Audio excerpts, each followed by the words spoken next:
न्यायाधीशाची हुशारी. एका शहरात दोन मोठे व्यापारी होते. ते दोघेही चांगले मित्र होते. एकाचे नाव धनदास तर दुसऱ्याचे नाव रामदास. पण धनदास फार स्वार्थी होता. तो लबाडही होता. एकदा रामदास शेठने 1000 पोती गहू खरेदी केला. पण त्याला तो ठेवायला जागा नव्हती, म्हणून त्याने ती सर्व पोती धनदास शेठच्या गोदामात भरली. 4-6 महिने झाल्यावर धनदासनं तो गहू गुपचूप विकून टाकला व रुपये गडप केले.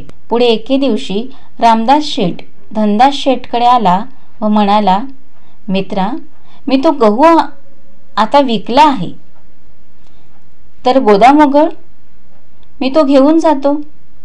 धनदास म्हणाला, कसला गहू, कोणाचा गहू? माझ्याकडे कोणाचा गहू नाही.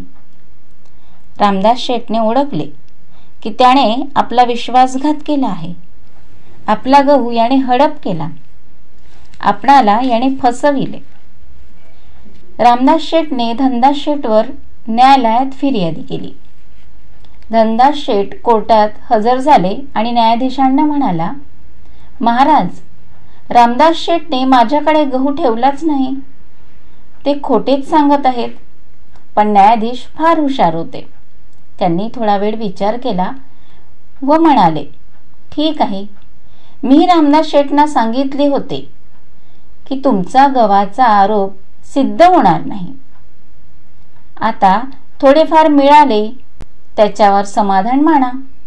तुम्ही गहू नका देऊ, पण त्या गव्हाची 1000 पोती तरी द्याल की नाही? तेवढ्यावरच मिटेल हा तंटा. धनदास म्हणाला, न्यायाधीश महाराज, मग हे याने आधीच का नाही सांगितले? मी ती पोती कधीच देऊन टाकली असती. सुरक्षित ठेवली आहेत ती सगळी. ती पोती मी केव्हाही द्यायला तयार आहे. न्यायाधीशांनी धनदासचे हे शब्द ऐकले.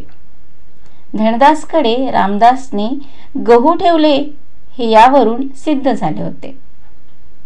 न्यायाधीशांनी धनदासला कडक शिक्षा ठोठावली. यातून बोध, शक्तीपेक्षा युक्ती श्रेष्ठ.